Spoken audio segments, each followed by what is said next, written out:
Mencionábamos en titulares, el ministro de Hacienda, Ignacio Briones, llegará hasta la Cámara de Diputados para ser interpelado por las demandas sociales que se han manifestado tras el estallido social, entre ellas la distribución de ingresos y el salario mínimo. Bueno, va a ser el tercer jefe de cartera en enfrentar este proceso, luego de la ministra del Trabajo y del ministro de Salud, quienes ya fueron interpelados el martes y miércoles de esta semana. Para hablar sobre este tema nos acompaña ya Jaime Mulet, presidente del Partido Federación Regionalista Verde Social, y quien justamente va a tener a cargo la interpelación del ministro Briones. Muchísimas gracias, diputado, por esta conversación. Partir preguntándole, ¿se está justificando esto de las interpelaciones? ¿No se está perdiendo tiempo en un momento que realmente es clave? En absoluto. Yo creo que las interpelaciones bien hechas son un muy buen ejercicio democrático. El Parlamento tiene un rol fiscalizador y obviamente tenemos una representación muy importante de la ciudadanía, obviamente cuestionada, pero todavía representamos parte importante de la ciudadanía, y creo que la oportunidad de tener este diálogo con el ministro va a permitir sobre todo apuntar a aquellas cuestiones que nosotros creemos que el ministro debe hacer, y debe hacer con más rapidez. Por ejemplo, el ministro dirá las razones por qué no las hace. Estamos en un momento complejo en el país a raíz del estallido social del 18 de octubre, y yo creo que este ejercicio democrático obviamente no es pérdida de tiempo, sino que es ganancia de tiempo si se hace bien, con altura, con inteligencia. Y yo creo que vamos a tener un buen diálogo con el ministro, va a ser fructífero. Pero más allá de cada interpelación y cómo ésta se conduzca, desde el oficialismo hay quienes están planteando que con esto no es una, son 4 interpelaciones sumadas la próxima semana la ministra de Medio Ambiente. La oposición lo que está haciendo es paralizar la acción del gobierno, boicotearlo, porque en la práctica, más allá de la sesión del Parlamento, aquí hay equipos de cada ministerio y los propios ministros quienes se tienen que preparar para esta interpelación, dejando en un segundo plano sus otras tareas que en este minuto también son prioritarias. ¿Qué le responde a esos parlamentarios, incluso del oficialismo, que señalan que detrás de todo esto hay una idea de obstaculizar la labor del gobierno? Yo creo que eso, la verdad, es que es una mirada que pueden tener algunos, quizás juzgan por su propia conciencia. Yo le recuerdo que fue los parlamentarios de gobierno quienes generaron esta institución cuando eran oposición, hace ya varios años atrás. Entonces hay que ser consecuente en la vida. Mire, yo me quedo honesto con las palabras del propio ministro Ignacio Briones, quien cuando se le consultó sobre esto, y él obviamente el interpelado y un importante ministro del gobierno, dijo que era una gran oportunidad para él también hablarle a la ciudadanía con tiempo, a quienes se interesen obviamente, y puedan verlo a través de los medios de comunicación, a través de las redes sociales, de manera que me quedo con las palabras de Ignacio Briones. Lo otro es parte de la pirotecnia que generalmente se da en este tipo de debate, pero en el fondo yo creo que es una muy buena oportunidad porque se puede preguntar con tiempo y se puede hablar con tiempo. Son temas complejos donde no basta a veces una sola respuesta, o un lacónico sí, o un no, o no se puede, o se puede, sino que creo yo que hay que argumentar, hay que señalar por qué no se pueden gastar los recursos en una u otra forma, o en un lugar o en otro lugar, por qué no se, por ejemplo, apura la ley de rentas regionales, por ponerle un ejemplo, y se da ese diálogo que yo creo que si lo hacemos bien, y pretendo, obviamente, me he preparado para hacer un buen trabajo, que le sea útil tanto al ministro, para que sepa también nuestra opinión, porque a veces los ministros no escuchan, o para yo recibir los argumentos del ministro en representación de los diputados que interprete, ¿cierto? Y entender por qué no se hacen determinadas cosas. Entonces creo que es un diálogo importante. Y la democracia tiene que ser así. Diputado, y aquí no hay que molestarse, digamos, y al contrario. El diálogo, como que no estamos acostumbrados a este tipo, pero yo creo que este tipo de interpelaciones creo que es un muy buen mecanismo. Diputado, usted decía, me he preparado muy bien para lo que le toca esta tarde en la Cámara. Usted pedía preguntas al público a través de su cuenta de Twitter, a quienes lo leen. ¿Qué ha recibido de eso? ¿Se ha podido nutrir de lo que efectivamente la gente quiere? ¿O la respuesta ha sido más bien que no están buscando una interpelación en este minuto, sino que más bien medidas concretas? Impresionante la cantidad de interacciones y de consultas que se produjeron, o sea, y de propuestas de preguntas. Hasta ayer en la noche eran más de 1.200. Que hemos ido sistematizando, agrupando, porque también así en grupo y sistematizadas se las vamos a entregar al ministro para poder contestarlas, ojalá todas, en grupo me refiero, no las 1.200 preguntas. Pero en general está muy presente el tema del alza de pensiones, está muy presente las deudas históricas, no solo del CAE, la deuda histórica de los profesores, está muy presente las rentas regionales, la región le dice cuándo vamos a poder nosotros contar con el recurso, con ingresos propios. Está muy presente lo de los jubilados. Me han escrito muchos jubilados que están en las redes sociales, por Facebook o por Twitter, Y la verdad es que es impresionante. La verdad es que ese ejercicio lo quise hacer para precisamente tomar la temperatura de lo que está pensando la ciudadanía también y aprovechar yo de ser un canal de esa expresión ciudadana también. Claro. Pero es más o menos lo que está en las encuestas con algunas particularidades especiales. Diputado, pero usted en otras entrevistas ha dicho no hay ninguna voluntad de cambios reales. ¿Una interpelación sirve de algo entonces? Si no, ¿para usted no hay voluntad de cambios reales? Yo veo que no hay voluntad, pues, pero espero hoy día o entender al ministro, ¿cierto? Porque a lo mejor yo no he tenido los oídos bien abiertos para comprender por qué y cambiar mi posición, porque obviamente uno tiene el derecho de también, obviamente, de cambiar, o el ministro, pues, entendernos a nosotros los que queremos cambios fundamentales. Yo por hecho he hecho esa afirmación, porque pese al estallido social, los cambios, digamos, a nuestro juicio han sido mínimos. ¿Es importante que se entiendan entre ustedes o es importante que se lleguen a acuerdos concretos y se haga algo? Mire, aquí hay intereses. Este es un juego de intereses. Si aquí no basta sentarse en una mesa como buenos hermanos y nos vamos a poner de acuerdo así de simple, porque en general lo que hay que hacer en este país es que hay que traspasar recursos, hay que balancear un tema. Hay un grupo de privilegiados que ganan mucho, por ejemplo, el 1% se lleva el 13 o el 14% de la renta, el 10% se lleva el 37% de la renta y el 50% o el 70% se lleva un mínimo. Entonces, este balance que hay que hacer en la sociedad chilena duele y hay intereses. Los grandes empresarios generalmente no quieren las grandes fortunas o las personas que ganan mucho. Y ese diálogo siempre es un diálogo áspero y difícil, porque nadie quiere ceder. Y obviamente los sectores más vulnerables tienen menos fuerza para meterse en ese diálogo democrático. Por eso que por lo menos nosotros creemos que no es falta de voluntad, sino que aquí muchas veces la democracia se tiene que ir imponiendo y se impone en las reglas de la democracia, a través de las mayorías. Y hoy día muchas veces en este Parlamento o en esta Constitución no se respetan las reglas de la democracia porque hay minorías que pesan lo mismo que la mayoría. Hay muchos proyectos de ley que requieren un quórum elevadísimo. Entonces es una complejidad, no es tan simple, pongámonos de acuerdo. No es falta de voluntad. Hay intereses, hay ideologías, hay doctrinas detrás, posiciones distintas que cada uno las defiende de acuerdo a lo que uno cree. Diputado Mulet, para algunos puede ser un detalle, pero en momentos en que se habla tanto de paridad, de cómo podría quedar una convención constituyente, ¿qué le responde a quienes critican que de las 3 interpelaciones de esta semana se ha elegido solo a hombres para ser diputado interpelador, que han dejado fuera a las diputadas? Bueno, desgraciadamente en nuestro Congreso todavía tenemos una muy poca proporción de parlamentarias. Son 23, entiendo, de 155. En la Comisión de Hacienda no hay ninguna parlamentaria hasta ahora y yo espero que eso cambie. O sea, nos hubiera encantado que dentro de los 3 ojalá hubieran sido 3 mujeres o al menos haya cierto equilibrio. ¿No pensó en ceder su puesto en este caso? O sea, yo feliz lo hubiera cedido. De hecho, Alejandra Sepúlveda lo estuvimos conversando. Ella misma en algún momento lo iba a hacer y yo, por supuesto, pero al final me dijo, hazlo tú. Fue una decisión más bien de ella que lo haga yo.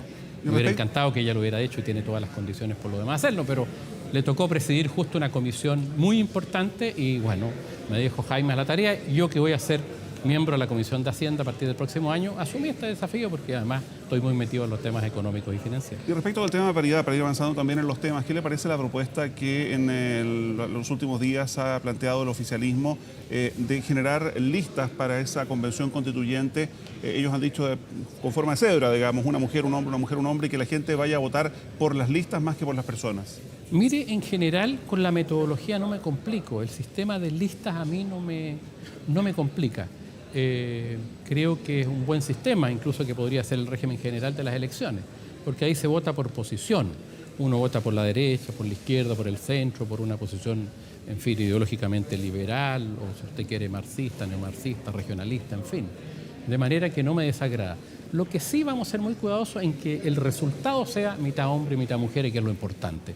Pero en materia electoral está el sistema, donde hay distintos sistemas, uninominales, plurinominales, y hay métodos que en general todos tienen sus problemas y sus defectos, pero y todos tienen sus virtudes. Pero también se le impide al elector votar por personas y termina votando por quien el partido político o la agrupación política designa, digamos, como primero o segundo candidato. Así es, ese es el método que se usa, por ejemplo, en países como España, en Alemania, parte importante así. Son métodos que tienen virtudes y tienen defectos. Pero respecto de la Asamblea Constituyente o la Convención Constituyente, a mí particularmente voy a poner énfasis en que Independientemente del método, que les repito, van a haber siempre críticas de uno u otro lado, digamos, o de los especialistas, lo importante es que haya mitad de hombres y mitad mujeres. Y creo que ese es el paso significativo. Yo aprobé lo de la Cámara de Diputados, me pareció bien, pero si para buscar un acuerdo hay que buscar otro, en la medida que el resultado sea parejo, me parece parejo, paritario, me parece un buen método. Diputado, ¿qué le responde usted a sus electores y en general a la ciudadanía cuando se habla del desprestigio que ha tenido a estas alturas ya casi todas las instituciones, donde no están contentos con el actuar no solamente del mundo político, sino que en este caso del Parlamento en particular? Mire, yo particularmente cuando estalló la crisis, vi la profundidad de la crisis, yo creo que todos la vimos, yo sentí que era una especie de referéndum revocatorio. Jamás me imaginé que iba a haber un movimiento como este que iba a pasar por sobre todos los partidos, porque pasó por sobre todo el sistema político. Pensé que habían actores nuevos como el Frente Amplio, otros más relacionados nosotros mismos, los regionalistas, con determinados sectores que podían de alguna manera representar parte de ese sentir, pero no ocurrió. Entonces, soy bien sincero en plantearlo. Entonces yo dije, acá tenemos que irnos todos. Y creo que una buena fórmula hubiera sido que la soberanía vuelva a la ciudadanía, se elija que el presidente renuncie y que renuncien también los parlamentarios y se hubiera renovado completamente el poder político en Chile. Y ese poder renovado, con la ciudadanía empoderada, haya tomado las decisiones que hay que tomar, porque fue una especie de referéndum revocatorio. Entonces esa es mi posición. Ahora, para serles bien honesto, no me pescó casi nadie, salvo lo hicimos en el partido. Pero el resto de los partidos, algunos me dijeron que si estaba loco, que el presidente, en fin. Pero yo lo vi tan fuerte y fue muy sincero en plantearlo y todavía lo creo. Fíjese que seguimos, ya van más de 80 días. Mire lo que pasó con la prueba de selección universitaria, la PSU. O sea, aquí hay una molestia que no se ha resuelto bien, hay un problema social latente. O sea, el conflicto sigue y las soluciones no se han dado. No se han dado en la magnitud de lo que la gente espera. Y las autoridades estamos, y me incluyo, deslegitimadas. Incluso los medios de comunicación, o sea, todo el sistema que se relaciona con la ciudadanía. Entonces esto es muy complejo. Yo creo que una buena fórmula era vámonos todos y sin reelección. A mí me pareció, siendo bien sincero, que esa era la salida. Y lo dije en una conferencia de prensa y la verdad es que en general el mundo político le cayó muy mal, pero la gente, fíjese que por lo menos me lo comentó y lo halló como una buena solución. Ahora, y no es que yo busque la salida del presidente, que se anticipe o un golpe blanco, no, sino que es una realidad del porte un buque, la magnitud de la crisis y el mundo político hasta ahora no ha demostrado que tiene habilidad para salir de esto. Ya que menciona el tema de la PSU, ¿usted está de acuerdo en perseguir penalmente a quienes han llamado a boicotear este instrumento? Para serle bien honesto, no. En este contexto, no. ¿Por qué? Porque yo creo que hay un problema social complejo. Si usted cree, si se cree, no le estoy diciendo a usted, si se cree que vamos a resolver este problema o los otros que han pasado o todo lo que está pasando en el país con la aplicación de la justicia penal, digamos, persiguiendo a las personas, estableciendo por la fuerza el orden público y vamos a llenar de militares para que puedan dar la PSU los jóvenes, es no entender nada. Ya, pero escuchábamos recién a la ministra de Educación decir que quien comete, digamos, una ilegalidad, que ella lo considera como tal, debe hacerse responsable. ¿Qué pasa con los 300 o casi 300.000 postulantes que sí querían dar tranquilamente esa prueba? Bueno, yo le estoy dando mi opinión. Esta es una complejidad social bastante profunda el fenómeno. Yo creo que si alguien está en una posición de poder tiene que sentarse a dialogar con los jóvenes. Aquí hay gente que está muy molesta por el proceso y está molesta por el proceso porque detrás de eso hay una iniquidad brutal en materia de educación, donde los privilegiados, un grupo de personas privilegiadas siempre terminan accediendo, ¿cierto?, o teniendo mejores puntajes para acceder a las universidades públicas. Ustedes y en general la ciudadanía conoce este problema y es lo que está detrás, y es lo que está detrás en los otros conflictos. Yo creo que hay que buscar el diálogo, creo que hay que sentarse a conversar con los jóvenes y buscar una manera de resolver esto por la vía del diálogo más que por la vía de la represión. Ahora, si el Ministerio Público, Carabineros, en fin, tiene que realizar y tomar decisiones para cumplir la ley, que lo haga Carabineros, que lo haga el Ministerio Público, pero creo que el gobierno se debe reservar para el diálogo y no para actuar en el fondo como policía. Eso Diputado, que lo haga, pero en este mismo caso, ya que estamos hablándolo y mucha gente está muy preocupada al respecto, ¿es la forma? A ver, había casi un 90%, 86% si no estoy mal, que sí pudo dar las primeras pruebas, que sí tenía interés respecto de las declaraciones que nosotros sacábamos en distintas sedes. Pero hubo un grupo más bien minoritario que alteró aquello y que dejó a muchos no solamente sin poder dar la prueba, sino que sin poder trabajar durante el verano para poder costear parte de sus estudios, sin poder concretar la prueba cuando lo que tenían era la plata para el pasaje para ir a darla a la sede que le tocaba, porque no había donde ellos, en zonas más rurales. Por lo tanto, por ese grupo minoritario es que toda la gran mayoría tiene alterado no solamente un día, 2 días, sino que un mes, hasta incluso un año de lo que tiene que hacer. A ver, si usted me pregunta qué es lo que opino yo, qué hubiera hecho yo, claro, pero creo que el contexto que está viviendo el país es un contexto muy complejo, en donde aplicar las medidas clásicas para restablecer el orden público no están dando resultados en ninguna parte. Piensen esta posición de ocupamiento de la Plaza Baquedano que intentó el intendente u otras, no están dando resultados. Y no están dando resultados porque hay un problema grave en el país que no se ha resuelto. Ya, pero por lo mismo la directora del DENRA, disculpe, fue la que dijo, no se optó por tener, por ejemplo, más carabineros en los locales o carabineros dentro de los locales, que podría haber sido una medida de prevención que hoy le reclaman, porque podía ser tomado justamente al contrario, que había una represión excesiva y por lo tanto algunos jóvenes podían reaccionar a eso. Entonces, Bueno, ¿cuál era la medida que se debería haber tomado? Yo creo que se debería haber dialogado con los grupos de jóvenes, con las distintas asociaciones de jóvenes, y creo que ese hubiera sido el mecanismo. Le repito, hay una situación de excepción hoy día en el país que hay que entender y comprender. Y da la impresión que la ministra de Educación no lo entiende, que el presidente, la verdad es que no lo entendió nunca, que el ministro de Interior le entiende a veces y algunos no las entienden nunca. O sea, acá hay que abrir espacios de diálogo y ver y reconstruir mínimos de confianza. La lógica de aplicar la fuerza, el orden público, el listado de delitos, subir las penas, no va a dar resultados. Esto es muy grave porque de alguna manera, no quiero usar una frase cliché, pero esto de que Chile cambió es real, digamos, y la ciudadanía hoy día está empoderada y está mirando las cosas de una manera distinta porque el Estado de Chile falló. Y el Estado tiene que recuperarse, el Estado tiene que hacer cambios significativos y la gente tiene que recuperar al menos esa esperanza. Y hasta ahora el gobierno del presidente Piñera no lo ha hecho. Muy bien, pues diputado Jaime Mulet, muchísimas gracias por su tiempo. Éxito en lo que viene por la tarde.